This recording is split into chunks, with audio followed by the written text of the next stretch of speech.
My name is Grace, and I'm a 35-year-old financial advisor. It was during this time that I met Jonathan, who would eventually become my ex-husband. I can still remember our first encounter vividly. He walked into my office, weighed down by a stack of paperwork and an expression that seemed to carry the weight of the world. "Grace, right?" he asked, extending his hand. "I'm Jonathan. I've been told you're the expert when it comes to financial dilemmas." With a smile, I replied, "That's what they say. Let's take a look and see if we can untangle yours." Jonathan was tall, with short brown hair that framed his face, and his warm, friendly eyes always seemed to be smiling, even when his lips didn't. As we dug through his financial documents, our conversation shifted from numbers and taxes to movies, music, and even heated debates about the best pizza in town. His relaxed demeanor made time fly, and soon enough, he said, "I never imagined sorting out my finances could be this fun." Joking, I told him it was my magic touch, and he laughed, then suggested, "How about a coffee to thank you for making this experience far less dreadful than I expected?" That coffee led to dinners and weekend getaways. In just 7 months, Jonathan proposed, and without hesitation, I said yes. It felt like a whirlwind romance, but it was perfect for us. Our wedding was simple, yet magical. As we exchanged vows, I truly felt like I had found my partner for life. Jonathan's mother, Mary, was there too, her stern expression softening as she whispered about her eagerness for grandchildren. At first, married life was idyllic. Jonathan pursued his real estate career, while I stayed at my firm. We enjoyed quiet dinners, movie nights, and leisurely walks. But gradually things began to change, particularly when the topic of children started coming up more frequently, mostly due to Mary. Her casual remarks about grandchildren turned into an ongoing campaign, with phone calls asking about my pregnancy status and comments about how a child would complete our family. Although Jonathan would joke and try to brush it off, saying, "Mom, give us some time," the pressure started to mount. At first, I tried to be patient, understanding that she was excited about becoming a grandmother. But her constant interference began to take a toll. One evening, I confided in Jonathan, "Your mom needs to give us some space. It feels like she's more of a part of our marriage than we are." Jonathan seemed uneasy but dismissed my concerns, chalking it up to her enthusiasm. However, Mary's influence didn't stop with the baby talk. She had opinions on everything: how we managed our money, what we ate, and even our lifestyle choices. One Saturday morning, as Jonathan and I were enjoying breakfast, his phone rang. It was Mary. As usual, Jonathan put her on speaker. "Jonathan, dear, are you both eating well? Remember, a healthy diet is essential for conception," she said, her tone authoritative. Jonathan chuckled and reassured her, while I forced a strained smile, feeling overwhelmed by her constant presence in our lives. The situation only seemed to intensify, and it felt like she was watching our every move, adding stress I never anticipated in our marriage. As her visits became more frequent, one evening she arrived unannounced, carrying a stack of parenting books. "Grace, you should start reading these. It's never too early to prepare," she said, placing the books heavily on the coffee table. I shot a glance at Jonathan, hoping he would intervene, but he just shrugged. "Thanks, Mary, we'll take a look," I replied, trying to maintain some semblance of gratitude. Her visits became routine, almost as if she was monitoring us to ensure we were perfectly primed for parenthood. Each time she brought up the subject of babies, Jonathan would simply nod and echo her sentiments. One night, after yet another of Mary's overbearing visits, I reached my breaking point. "Jonathan, we need to talk," I said, my voice tinged with frustration. "What's up?" he asked, his eyes still glued to the TV. "It's your mom. She's overwhelming us with all this baby talk. We can hardly enjoy our time together without her interference." I expressed my frustration, and Jonathan finally turned to face me. "She's just excited, Grace. She means well." "Excited or obsessed?" I retorted. "It feels like she's the third wheel in our marriage." Jonathan sighed, his gaze flickering to the TV as he muttered, "She's my mom. What do you want me to do? Tell her to stop caring?" "It's not about caring, Jonathan. It's about respecting our space and our decisions. Can't you see that?"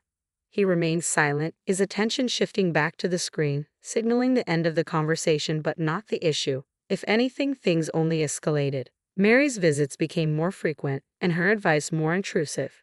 "You two should take a vacation. Just relax. It'll help with conception," she suggested one day. Another time, she casually mentioned that maybe I should quit my job to reduce stress. It felt as though she was trying to control our lives, with Jonathan passively allowing it. I began to feel like an outsider in my own marriage. The warmth and understanding that had once connected Jonathan and me were fading, overshadowed by Mary's dominating presence. The relentless pressure about having a baby was putting a strain on us both, leading to more arguments and a noticeable absence of the romance that had once filled our home. Still, I clung to the hope that things would get better, that somehow we would find our way back to each other. Then everything changed. One evening, Jonathan came home later than usual, his demeanor somber in a way I had never seen before. I was in the kitchen, hurriedly preparing dinner, when I noticed his state. "Jonathan, is everything okay?" I asked, my voice filled with concern. He collapsed into a kitchen chair, burying his face in his hands. "We need to talk, Grace," he said, his voice heavy with gravity. A chill ran down my spine as I sat across from him, my heart pounding with apprehension.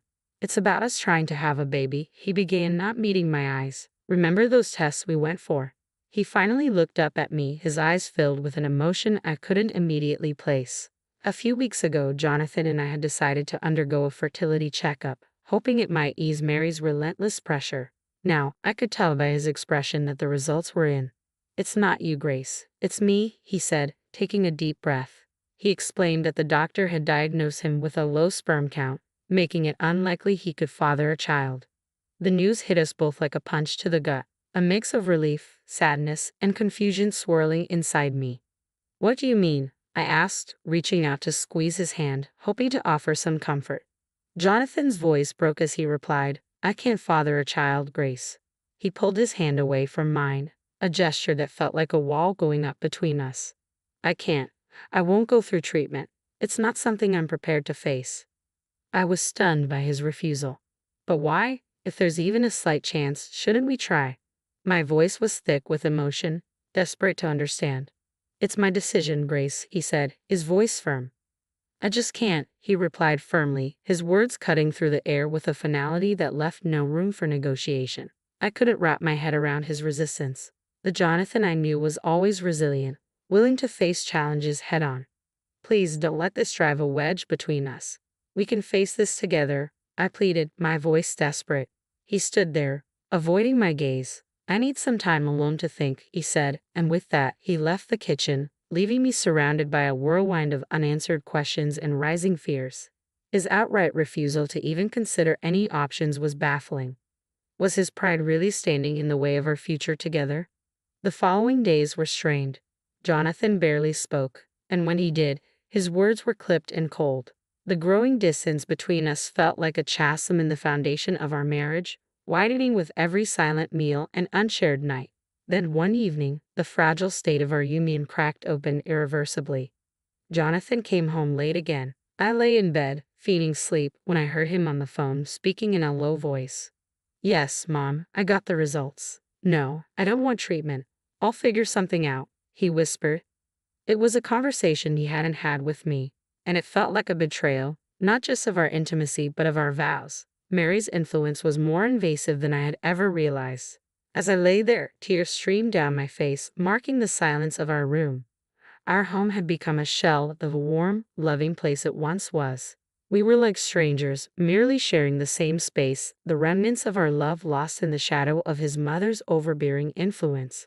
Just when I thought our situation couldn't get any worse, life threw me an unexpected curveball. I had been feeling unwell, attributing it to stress, but then I missed my period. Despite the recent news about Jonathan's condition, a part of me dared to hope. I bought a pregnancy test, and sitting in the bathroom, waiting for the result, was agonizing. Then, the indicator showed positive. I was pregnant. For a moment, I was in disbelief. After all the discussions about infertility, this felt like a miraculous glimmer of hope amidst the ruins of our marriage. That evening, as Jonathan walked in, his usual late arrival barely acknowledging my presence, I knew I had to tell him. I took a deep breath and approached him.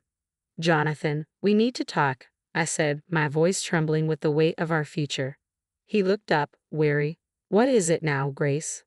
"I'm pregnant," I blurted out, the words hanging heavily in the air between us. A long silence followed.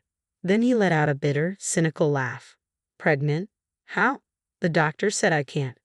I don't know, but the test is positive. We're going to have a baby, I said, my eyes starting to well up with emotion. He stood up suddenly, anger flashing in his eyes. This is some kind of joke, right? You're trying to trap me. I was stunned. Trap you? Jonathan, I'm telling you we're going to have a baby. Our baby. He paced the room, running his hands through his hair in frustration. No, this can't be. You must have cheated. That's it, isn't it? You cheated on me. His words hit me like a physical blow. Cheated? How can you even say that? I've been nothing but faithful to you. But he wasn't listening. Consumed by his rage and disbelief, he shouted, Get out. I want you out of this house. Jonathan, please, let's talk about this. We can go to the doctor and get a confirmation, I begged, but his anger was overwhelming, and the space between us seemed to grow further with each passing second. I pleaded with him, but it felt like I was speaking to a wall. He stormed out of the room, slamming the door behind him. That night, I retreated to the guest room, my mind a whirlwind of emotions. The next morning, Jonathan was gone before I woke up, and his mother, Mary, showed up in his place. Her expression was a mix of anger and disgust. You should be ashamed of yourself, Grace, she spat, trapping my son with another man's child. I didn't cheat on Jonathan, I replied, my voice steady but firm. This child is his. Mary let out a cold, mocking laugh. Do you take me for a fool?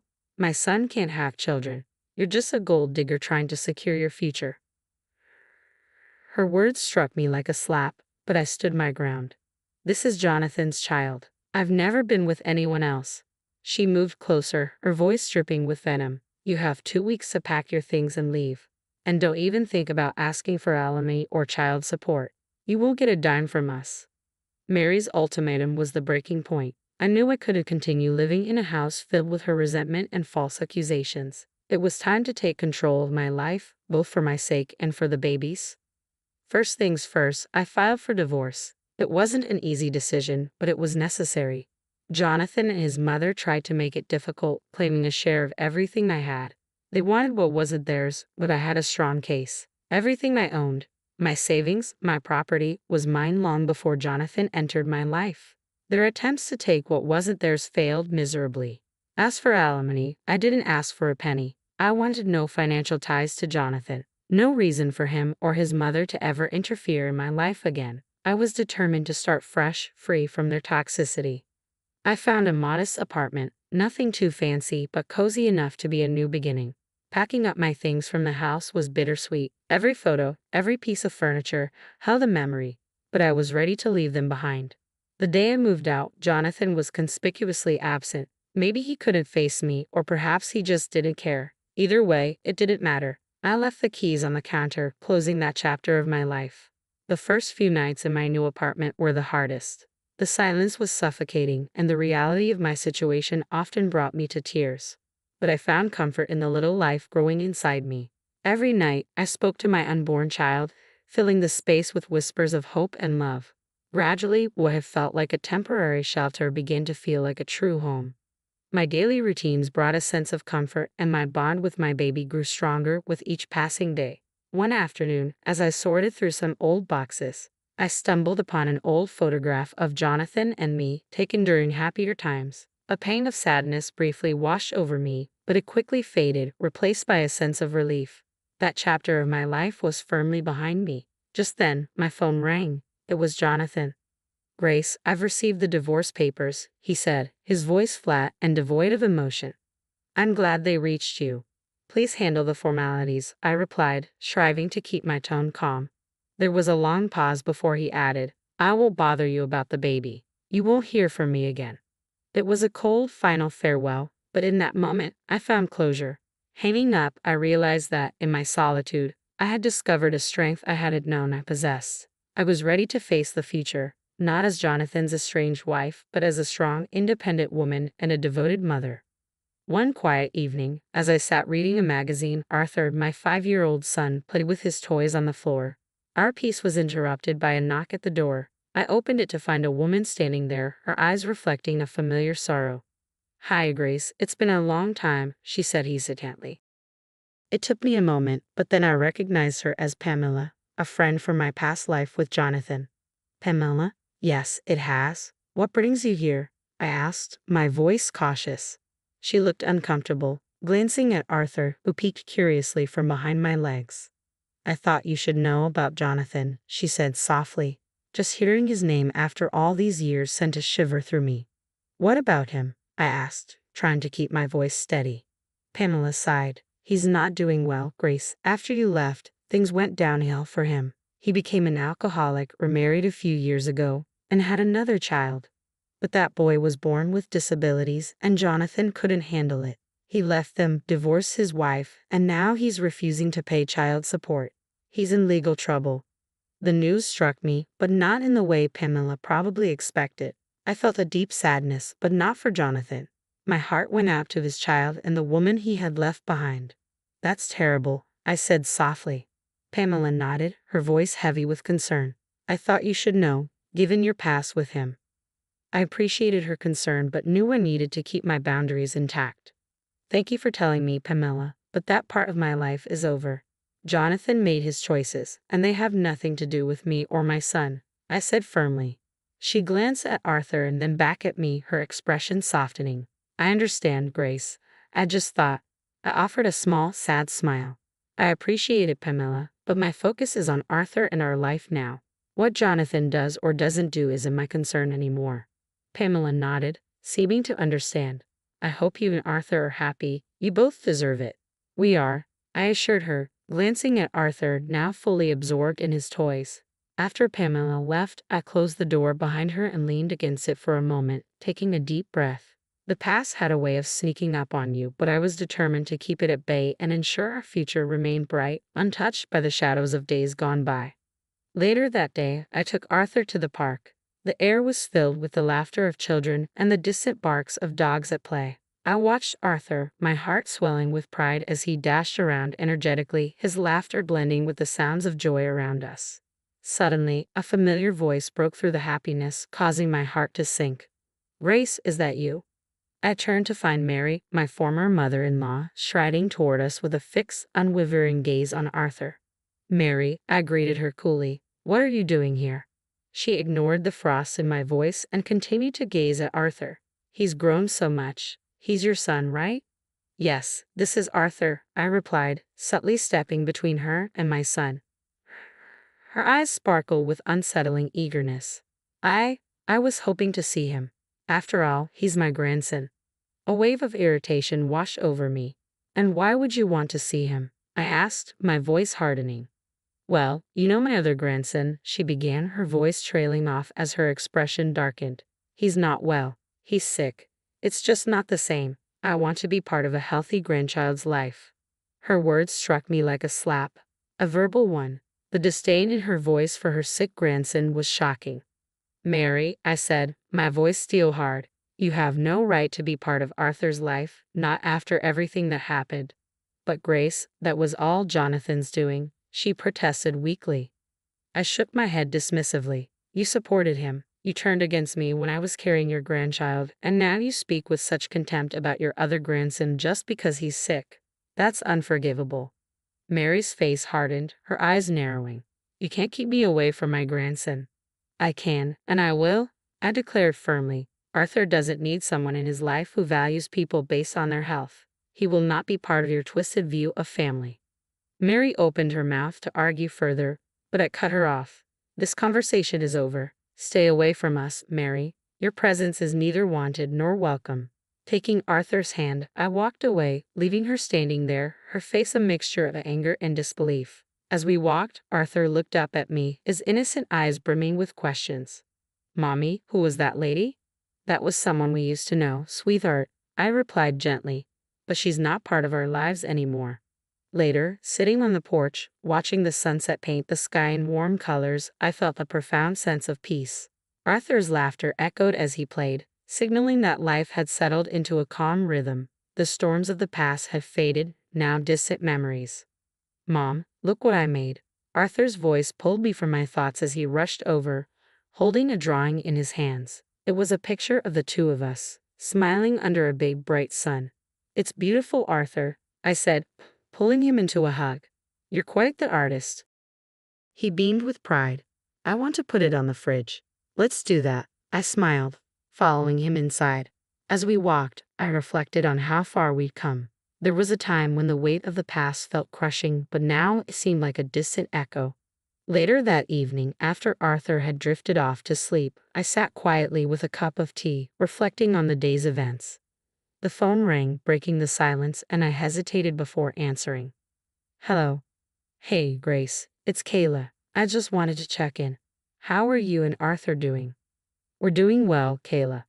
Arthur's growing up so fast, I replied, a smile brightening my voice. I heard about your run-in with Mary.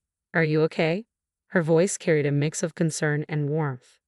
I sighed. Yes, it was unexpected, but I'm okay. It's just another reminder of the past. I know it's tough, but you've come so far, Grace. You're strong, and you've built a wonderful life for you and Arthur, she said encouragingly. Thanks, Kayla. It means a lot, I replied, feeling a warmth spread through me at her words. We talked for a while longer about everyday things, small comforting snippets of life. This connection with my sister was a vital reminder of the support system I had, even on the toughest days. After hanging up, I walked to the living room, where Arthur's drawing was proudly displayed on the fridge. Looking at it, I realized how much we had both grown. The pain and anger of the past had faded, making room for healing and new beginnings. I tiptoed to Arthur's room, watching him sleep peacefully. Leaning down, I kissed his forehead gently. Good night, my little artist, I whispered softly. Back on the porch, I gazed up at the stars emerging in the night sky. The echoes of the past were indeed fading, their hold on me loosening. In their place was hope, a quiet strength, and the unconditional love between a mother and her son. This new chapter wasn't just about moving on, it was about thriving in the warmth of new beginnings and the comfort of enduring familial bonds.